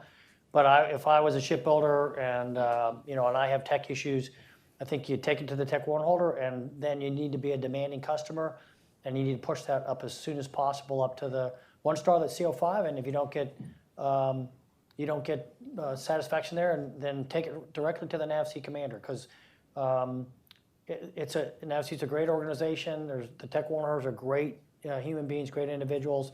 But by their very nature, they tend to be conservative in how they interpret the specifications. And if you really want change, you may kind of have to cause a little bit of a kerfuffle. Yeah. So thank you. Thank you, and thanks for answering that, Tom. Thank you to all the panel members. Great discussion, and thank you all. And we're going to take a short break here and set up for the next panel on ship repair. Well, thank you all for joining us for this last panel of our conversation this morning. We're joined virtually by two of our panelists right behind us. We have Bryan Holland, who's President and General Manager of MHI Ship Repair and Services, and then Paul Clifford as well, who's General Manager of General Dynamics NASSCO Norfolk. The two of them are getting ready for the impending storm that's going to hit Norfolk. So we're grateful you were able to carve out time for this conversation this morning. We're also joined in person here by Greg Little, who is working at Palantir, as Senior Counselor at Palantir Technologies, and Brad Moyer, who's Vice President of Business Development and Strategic Planning at BAE Systems Ship Repair. In the interest of getting us back on schedule, I'll forego longer introductions, and you can read each of their bios on the event webpage. But I will mention that they have an extraordinary depth of experience, both in terms of conventional and nuclear ship repair, working for the government and industry. Some of them starting off as apprentices and working their way up through the yards, and so they know this from the deck plate up. And then also working in the data analytics and business optimization work for both for industry and government. So I'd ask you to join us in thank you for having them join this conversation. To start off, I wanted to kick off on the subject of ship repair. As we all know, the U.S. Navy's had extraordinary difficulty getting ships in and out of repair availabilities on time. On the public shipyards, in terms of the nuclear repair work, there have been challenges, in part driven by some of the state and capacity of those public yards. But then also on the private shipyards, there have been challenges also in getting some of those ships in and out, even though there are, I think, countervailing views as to whether or not there is enough capacity, enough workforce. I wanted to ask each of you for your perspectives on what are some of the major drivers in some of these gaps, and then what's one thing that we could do to address them. We'll start virtually, if we could, with Bryan Holland, then move on to Paul Clifford. Over to you, Bryan. Great. First of all, thanks for having me on the panel. Also, thanks for setting up and allowing us to do this remotely. I think it was critically important to be here to monitor the weather and make sure that our folks got home safely and quickly. With regard to I think for me personally, the largest thing that the Navy could go after to speed these availabilities and get them out on time is change management. Change management has been the biggest issue that I've seen that has taken time from the start of the veil to the end of the veil. And it's not just a pricing of an RCC. It's the identification of the growth. It's the technical adjudication, which often takes far too long. It's the development of the RCC, our pricing, and then finally settlement and negotiation. Those are the biggest issues. Of course, if you minimize growth by proper planning up front, that's not an issue in the execution. So for me personally, it's that change management piece supported by proper planning up front. Thank you, Bryan. Over to you, Paul. All right. So hopefully you can hear me. Thumbs Yes, up? loud and clear. All right. So thanks off.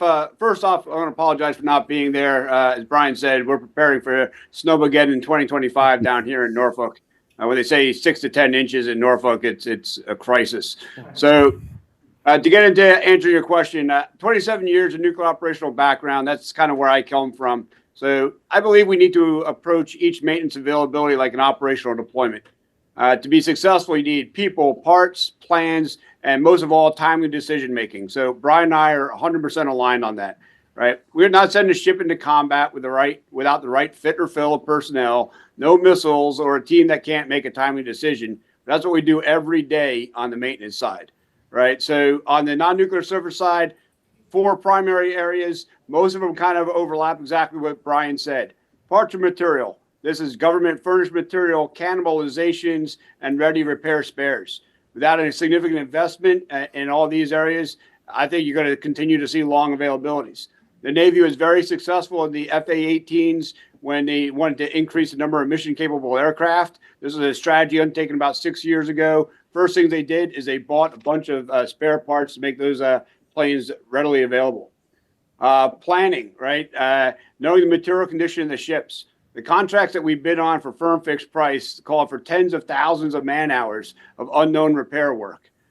Many more of these items are open in spec report. This adds uncertainty in scope of cost and schedule with unplanned work. Crew manning.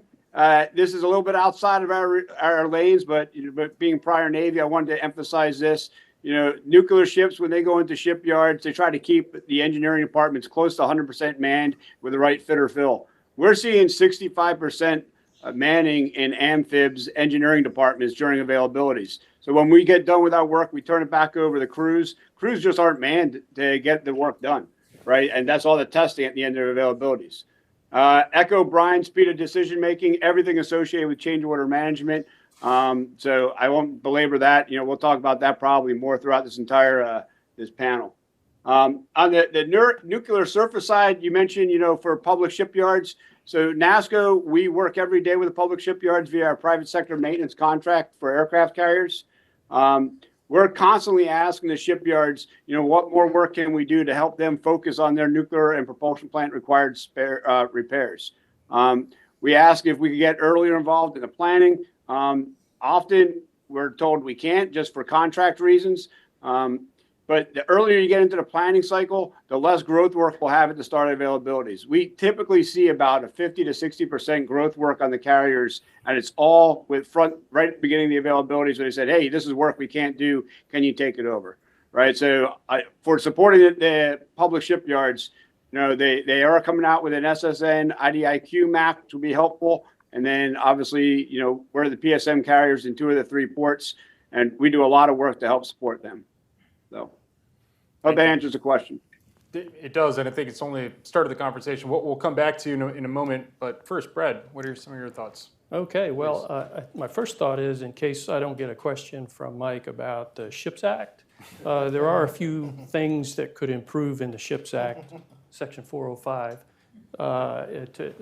on the last iteration that I saw of the SHIPS Act that could enhance the ship repair in the U.S. Right now, it sort of disincentivizes ship repair in the U.S., along with some trade agreements that don't favor us very well. But in addition to what my colleague said, I would say that at a higher level, what we need to work with the Navy is an acquisition strategy that optimizes the throughput in existing capability. I mean, we have shipyards that are operating at 50% capacity. So there's capacity and capability that's available to do what the nation needs with regards to fixing ships. So what does that look like? Optimize that throughput. It'll drive down costs, right? The volume equation, if you will, is going to drive down costs. It's going to let us get long lead time materials in place so that we don't have any, sort of supply chain delays, or at least we can minimize those. So that, along with driving down costs and keeping our workforce stable, that sort of thing, there's a lot of opportunity here. Thank you. And talking about optimization, last but certainly not least, is Greg. Good morning, everyone. Super excited to be here. Very humble to be around all of these experts. I think we can all agree that any ship repair delay is unacceptable. We have too many ships sitting in the yards for too long. We have too many submarines stacking up, waiting for their overhauls in a time when we're burning readiness in a geopolitical landscape that truly demands the opposite. And so I love this question because ultimately it's 2 questions that need to be answered. Why is this happening? And what are we going to do about it? And there's 2 popular arguments that we always hear. One is that there's underfunding, and then the second is bureaucratic inefficiencies. And I'm not sure those are totally true. I was just reading an article by Seth Cropsey in the Wall Street Journal around what to do with this problem, and his solution is throw more money at it, more acquisition, more workforce, more infrastructure. I don't think it's just a funding issue. If it was our shrinking fleet plus the excess private yard capacity, we should have had this problem solved by now. If you look at the people and accountability, that is the problem if you assume that we don't have the right workforce, they're not dedicated enough. I've gotten the pleasure to work with many of these sailors, civilians, contractors for the last 10 years. They're some of the most dedicated and talented people that I've ever worked with. And so really what I think the problem is not the people, it's the system in which they have to work on. I think this is a real silo misalignment problem that leads to a lot of these ship repair delays. And so if you look at the Navy maintenance system, it's extremely fragmented. Everyone's operating in these different functional silos. You have program offices, you have the shipyard, your supply chains, you have the actual operational fleet. And they're all operating with their own metrics, their own processes, their own procedures. And when you talk to them individually, somehow they're all green. But then when you look at the macro, it's like bleeding red of chaos. And so when you're looking at a complex system, you have to be able to look at the integration. The USS Boise, to me, the sub, is like a perfect example of that. That hasn't been operational since 2017. I think it's a result of a set of misalignments, whether those misalignments are in contracting, funding, maintenance, or workforce. To be blunt, if USS Boise, which is about a $2 billion enterprise, was a company, the CEO would be fired. And this is during a time when China is outpacing us in every single metric, whether that's maintenance turnaround, shipbuilding, fleet growth. And so when you have something like the USS Boise, who has not demonstrated any operational deterrent value for 7 years, that is a huge failure. And so while we look at capacity as one of our solutions too all the time, as we build new dry docks, new infrastructure, that's like 10, 15 years out.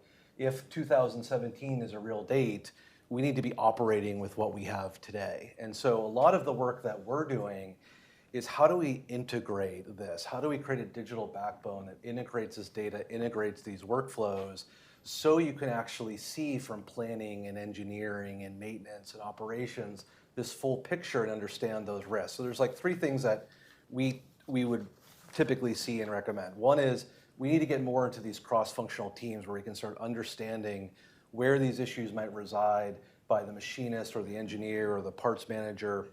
How do we identify that risk and to be able to address that risk before it becomes a big problem? The other one is like, how do we create a digital backbone that allows us to be able to understand dynamic scheduling? So if there's an issue, we're not delaying the entire process. And then how do we start applying AI and analytics to this, where we actually can start getting alerted and know what to do in a more dynamic way? Hyundai does an incredible job of this. A lot of our commercial customers, whether those are United Airlines, Airbus, or Hyundai, a lot of what they're doing is looking at the end-to-end and then figuring out the dynamic planning, the dynamic scheduling, and the risk impacts. And so we view this as a data integration problem of how do you get better alignment and get rid of the fragmentation. Thank you, Greg. I want to turn back to you, Paul, if I could.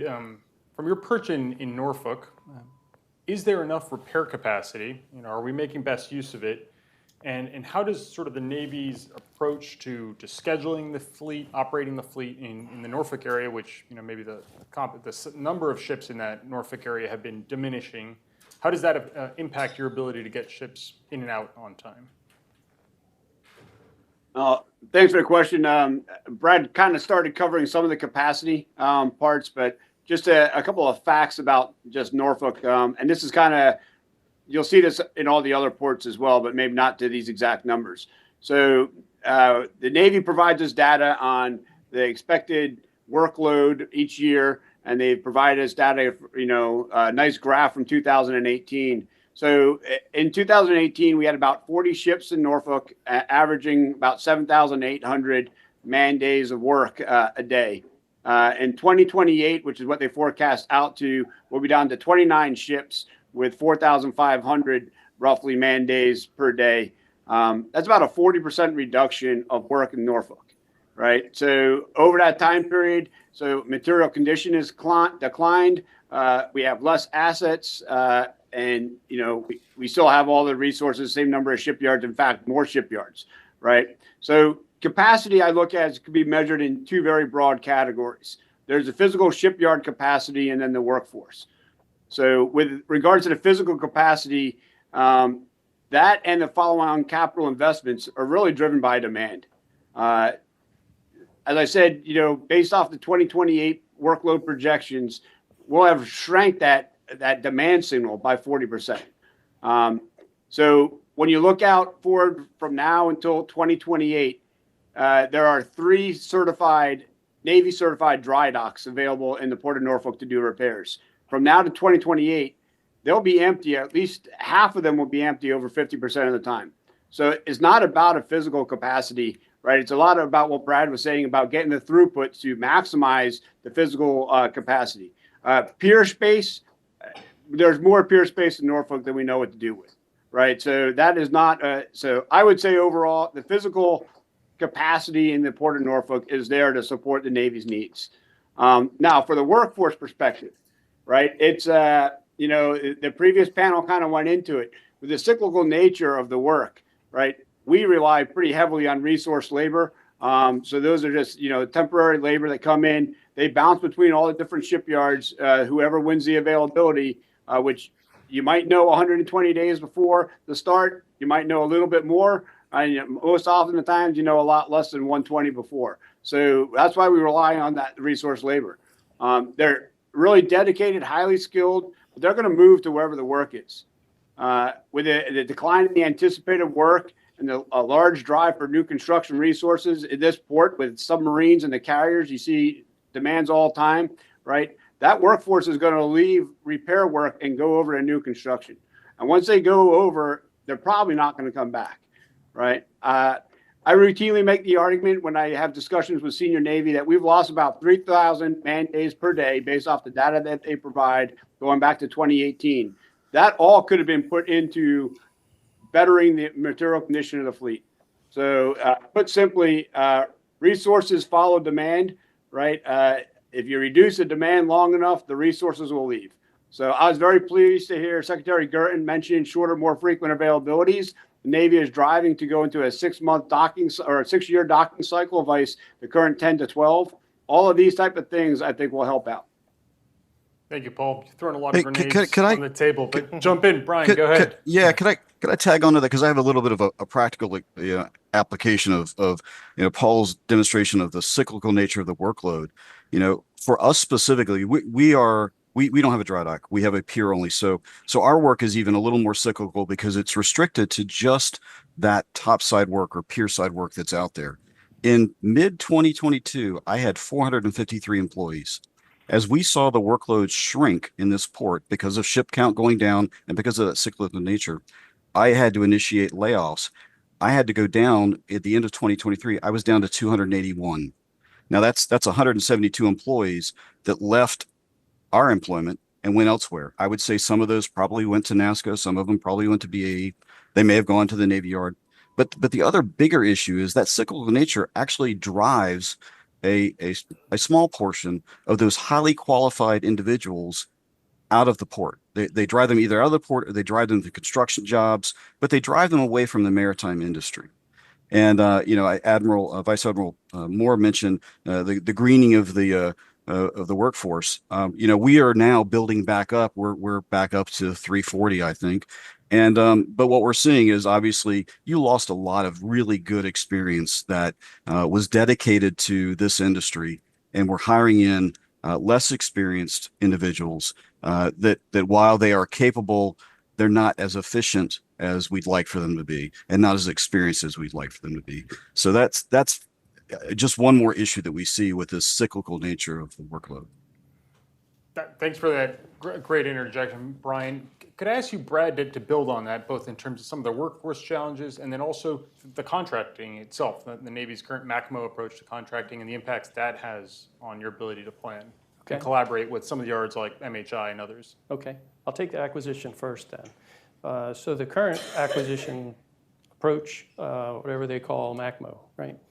And it was a switch off of... Just so everyone knows, multiple award contract, multiple order contracting. So MACMO. Right. Yeah. The previous strategy was multi-ship, multi-option, right? Mm-hmm. So they switched away from a multi-ship, multi-option to what we know today as MACMO. So what happened when they switched? Well, they took the shipyards out of the advanced planning process. The Navy has a pretty good process for planning for an availability and executing availability. It starts about 2 years prior to the actual maintenance period. We used to be involved in the planning of those maintenance availabilities, right? Well, they took us out. So now we get to find out about how to plan, if we're lucky, at a A-120, roughly 4 months ahead of schedule, right? So that's one problem. I think the next problem that occurred was they took probably the best way to describe it for the audience here is a block buy approach. Mm-hmm. And they fragmented that into this more transactional kind of environment. And so, what happened? Well, it created this cyclical thing that the fellows are talking about, for one. But also, at the same time, the fleet's shrinking. They're trying to create and have created more providers, right? So less and less volume in the existing providers. And what did that do, right? That just kind of drove up costs and created some other issues that I think we're seeing, right? So we don't get to help plan alongside the Navy. So what could they do? Just to interject, some of those issues are you don't collaborate as much, right? Because you're competing with each other. in terms of that 100, very compressed 120-day period, True. right? And That's you're true. competing on ship-per-ship basis as opposed to a larger set of work. Correct. And so what could they do, right? Well, they could go back to sort of that block buy approach where you put multiple hulls, like hulls, DDGs, LPDs, et cetera, into a group of ships. Single provider takes care of that group of ships for this extended period of time. And what does that do? That gets us back into the planning mechanism where we can collaborate alongside the government, get these work scopes right. If you have a supply chain issue, right, there's always been long lead time materials since I've been in the business, right? Mm-hmm. And if you can see the next availability, and this kind of gets to more frequent, shorter availabilities, if you can see the next availability, then the technical guys view that as, well, okay, my risk has been brought down because I can push that repair to the next availability, right? So I think a lot of things can happen there. With regards to workforce, these folks, and somebody said it, they're patriots. We have a lot of young, innovative, fire in their belly people working on these ships. Managing workforce, that's what industry does. We do it, and we do it fairly well. So how do we do that? I mean, we have quick to hire programs. We have training programs, apprentice programs. We have partners that specialize in providing skilled craftsmen to help us through surge periods, that type of thing. So we have a lot of opportunities out in front of us. We just we're close if we can, shorten those availabilities, get to more of a block buy approach. And I was encouraged by Secretary Guertin's comments around that. If I could just add one thing on workforce. It's a really fascinating problem, especially in this area of manufacturing, which America has lost our capacity really since World War II and definitely at the end of the Cold War with the Last Supper. But what's interesting is I think technology can enable our workforce to level them up. And I'll just give a quick example. Panasonic is a fascinating company. They have a gigafactory in Reno, Nevada. If you think of Reno's workforce, it's not a heavy manufacturing workforce. It is people that grew up in the service industry and casinos. And so the question is, how do you get that workforce to operate really effectively using pretty complicated Japanese machinery? And a lot of what we're doing with technology now is taking the tribal knowledge of all of these really experienced individuals and bringing that together and using technologies like augmented reality. They're able to level these people up. And I think that innovation comment is really interesting only because my observation, I'll probably get a lot of slack for saying this, but it's weird, the shipbuilding and shipyards is almost this fascinating monopsony and monopoly at the same time, where it's like a monopsony is one buyer, a monopoly is just one seller.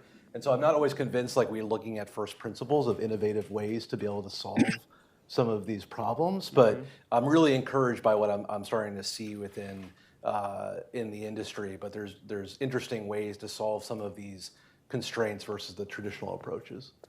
Palantir is also working, I think, on a UK Royal Navy project to help improve their availabilities and maintenance. What are some of your lessons from that project that might be applicable to the U.S. case? Yeah, I mean, if all of you have been to shipyards, I'm not experts like all of you, but every single time I go to a shipyard, it's one of the most fascinating things on earth. You see this hustle and bustle of these engineers and welders and mechanics and all of these great things, and they're doing such amazing activity. And then you take a step back a little bit and you notice there's these things that are piled up in the yard that are rusting. There's this backlog of activity and things are slipping on a regular basis. And what the Royal Navy, I think, astutely realized is what I was talking about earlier is there's an end-to-end problem here of breaking down these silos. And so really what they've tasked us to do working with them is how do you create this digital backbone, this single source of truth, this sort of shipyard performance operating system that is able to connect these different dots. And the way we're doing that, which is actually really interesting from a data perspective, because the data to do that is actually not owned by the government. In a lot of ways, it's owned by different people. You have sort of the operational side of this, of what are the subs and ships doing. You have the defense contractors that may or may not give up their data, and if they do, it's hard to tell what actually happened to it. And then you have the shipyards themselves, whether it's public or private. And so we bring this data together and we're working on problems like dynamic scheduling of how do we make sure that the right activities occurring at the right place based on the facts on the ground? How do we look at bottlenecks so we're making sure that we're not overstocking in some areas, but we're also not seeing a deficit in others? And then ensuring that the right work gets prioritized based on what people are available, what equipment's available, and then recognizing like the operational footprint and the end goal in mind. And so I think the Royal Navy's done this incredible job. We're actually starting to see whether it's working with the shipyards, we're starting some activities in Portsmouth and hopefully Pearl Harbor, or starting to work with the actual shipbuilding companies themselves. We're seeing this kind of mentality both used on the repair side and on the shipbuilding side. So it's been pretty exciting to see. Great. Hopefully we can start to pull some of those lessons to the U.S. Before opening up the floor to our participants, I wanted to ask Paul, Bryan, and Brad if you can weigh in on, it seems like we're identifying some consensus regarding best practices on increasing the availabilities or the frequency of the availabilities, changes to the contracting, things that a new Secretary of the Navy, were he to be confirmed, could adopt, and I think the Navy could start to push on quickly. What are maybe some of the key points you would emphasize to Secretary of the Navy nominee or the Navy more broadly to try to actually get at this in the near term? And we'll start with you, Brad, please. Well, I think, there's always a lot of discussion around, sort of a cost environment or a fixed price environment. The older acquisition model could have been done in a fixed price environment, right? So we sort of threw out all of the goodness from those previous acquisition mechanisms because they were cost contract. Industry, we don't care. It's either fixed price or it's cost. It's whatever the customer wants. We're going to do that, right? And so we don't care if it's fixed price or if it's cost. We're here to get it done. And I think a few adjustments, we're not far. We're close. Bryan, over to you. Yeah, I agree with Brad. It's irrelevant to us whether it's cost or fixed price. I mean, we're in a fixed price environment now. We like fixed price. We're okay with that. Going back to Brad's previous comment regarding the contracting structure and aligning either multiple ships in a specific ship class or a longer term contract with a single vessel doing repeated availabilities. I think that's what's essential if you want the contractor involved in the planning process to where you're truly modifying the specs and getting them right with regard to the scope of work to be executed prior to the start of the veil. Now we talk about the A-120 awards and how that's beneficial to the planning process. Well, it gives me more time to plan the work that was identified in the work specification items. But if the work identified in the work specification items is inaccurate to what needs to be done on the deck plates, I may not know that until I'm actually physically on the deck plates. The other piece that weighs into this is, a lot of times 25% of the work that's awarded to us at A-120 is the base items. 75% are option items that aren't necessarily invoked until, the very start of the avail. I can't really necessarily do any planning with that. And again, the whole goal here is plan an effective availability, minimize growth, minimize the change management and the cycle time. And that's what's ultimately going to reduce the duration of these avails. That coupled, of course, with having GFM on time and having CFM, delivered to you when you need it. Thank you, Bryan. Paul, over to you. Yeah, so no real surprise, right? The three of us are aligned, right? We should say a lot to the Navy, right? If three of the major shipyards in Norfolk are all aligned on some of the problems, right? The contracting strategy doesn't matter, right? We'll execute, MISMO, we'll execute MACMO, we'll execute some mixture of those. But if you don't get the underlying problems that are driving the length and availabilities of knowing the material condition of your ship, that reduces the growth. When you do have growth, reducing the cycle time associated with that growth and having the material or parts available. Because when you don't have the parts, right, when we don't have the GFM and A-30, okay, it's not a huge deal. As long as I know when the parts are coming. And if I know that the parts aren't going to come till later in the availability, okay, what are we going to do about it, right? And that goes into speed of decision making. So everybody gets wrapped around by we don't have the GFM. The real question is okay, now that we don't have it, what are we going to do? Are we going to cancel the work? Are we going to convert it to CFM? Or are we going to now convert that work item to open, inspect, and repair, vice replace, which again is all new CFRs, new RCCs, and cycle time. When you're measuring cycle time and RCC processing time in weeks to months, vice hours to days, you have a problem. right? Everybody likes to compare, why can't you operate like Navy or the commercial sector does? Well, the commercial sector normally has one person who's responsible for the ship on the engineering, the contracting, the approval, project management, very small project teams that they have the power to turn on or off work right down the deck plates. That's not the case that we've seen with the Navy. The Navy has done some really great pilot programs, expedited growth, work manager approval process, all these different technologies to basically allow deck plates to turn on the work. They go for about 6 months and then they stop working, right? So that is really what my message is. Get the underlying problem solved. It doesn't matter the contracting strategy. Thank you. I'd like to open it up to questions from our audience, please.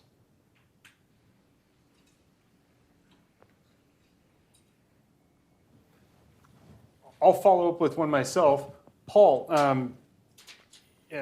you were mentioning towards the end of your remarks how changes in the timeliness of like government furnished material or contractor furnished material is something that can drive the length of the availabilities, but that actually more important is to actually have a planning system that helps you make those decisions in conjunction with the government and collaboratively with industry. Could you expound a little bit more on what that planning system would be in terms of the best practices? And I'd like some of your thoughts as well, Craig. As far as the planning, we kind of covered it, right? We get awarded contracts at A-120, and that is really the first time that we get to know, besides when we're preparing a bid package, what the work is. Bryan mentioned, 25% of the work usually gets turned on then. I've seen contracts where I get awarded it with 0% of the the work turned on because it's 100% options, right? And then, at A-90, all right, here's some options turned on. And that's when we first go, start buying our CFM to support it. Mm-hmm. So there's lots of small things that can be worked at that will benefit overall very largely, but it's a cycle time. When we don't have GFM or when there's growth work or there's something, getting that cycle time down to days, by months or weeks would be fantastic. Yeah, I think what we've noticed with the UK as an example is the first problem that they had solved was they couldn't be able to see themselves, whether it was CFM or GFM, and then how do you link that with the actual scheduling and when the maintenance has to occur? After they could see themselves, it started to become apparent of what levers to actually be able to pull. I'll give one anecdote that I love. The UK Navy was able to reduce its delays by almost 20% by just ordering 10 more of a $10 part. And so again, like some of this stuff sounds so basic, but yet we just don't do it effectively, is if you can't see yourself, it is really hard to determine the root causes of particular things. And when you don't link it with the right aspects, whether that's CFM, GFM, and then actually linking it up with the operations, you're sort of guessing more often than you're actually doing this with science. And so, again, I think the UK Navy has done some pretty amazing things in this space. Thank you, Greg. One question from the front, please. A distinguished guest. Hello. I'm Defense Industrial Attaché at the Royal Danish Embassy here in Washington. I wanted to ask you, and I want to throw the elephant into the room here. Most of the US Navy assets do not sail or operate or are not expected to operate in US waters, but they will be operating far away from US coasts, which also means that there's a very long transiting time from operational missions back home and back out again. What's the prospect, and I want to ask the whole panel here, of actually contracting with foreign friends, allies, to have their yards certified for repair? Excellent. Should we start with Brad, please, and work our in-person and then virtual? Yeah, well, I think the Navy has pushed to do that, to have available resources in these overseas ports, and they do it very well. There's 6 DDGs that get repaired on a routine basis in Rota, Spain, and I don't know the full number that's getting done in Japan, but altogether there are roughly 30 ships that are already forward deployed, and those guys get all of their maintenance done in foreign shipyards. So I think that mechanism's already there. It's robust. It exists. We're happy to have our partners, when we need them. Yeah, I think that's exactly right. I think the value of having allies and partners is a resiliency network that allows us to be able to fight and deter in a global way. And so the more we can leverage those capabilities, the better. And I've got to work a little bit with the Japanese on this, and they've done an incredible job there. Great. Paul, over to you, please. No, so I agree with both of my colleagues that are on the stage. We're often compared to not only commercial shipyards, but as Brad mentioned, there's DDGs that got repaired over in Spain. We're often compared to them, and we'll bring back saying, well, the contracting structure is completely different.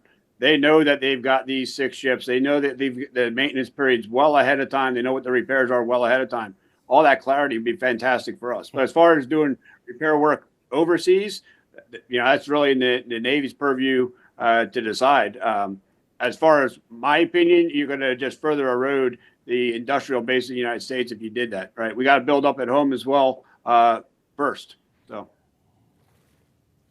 Bryan, please. Yeah, I agree with what Brad and Paul said, and Paul really kind of stole my my concern there. Is yes, I mean we have sufficient and often excess capacity, and if we see avails that are not conducted in the U.S. but conducted overseas, that is going to further erode the capabilities that we have, as we won't have work to sustain our workforce. And I'd say that concern is probably more acute on the Atlantic fleet type vessels demand as opposed to the Pacific fleet, right? There might actually be greater demand to do some of that work in the Pacific fleet.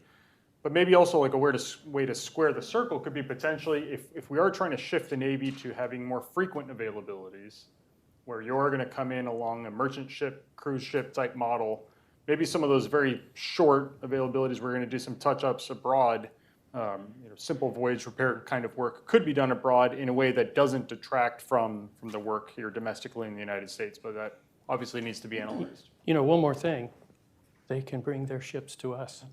Mm-hmm. Great. Happy to do your work too. It's a great way to end. Well, thank you all for joining us. Thanks. Please join me in thanking our panel. A round of applause. And thanking Mike Roberts and Bryan Clark for their excellent report. You can find it online at hudson.org.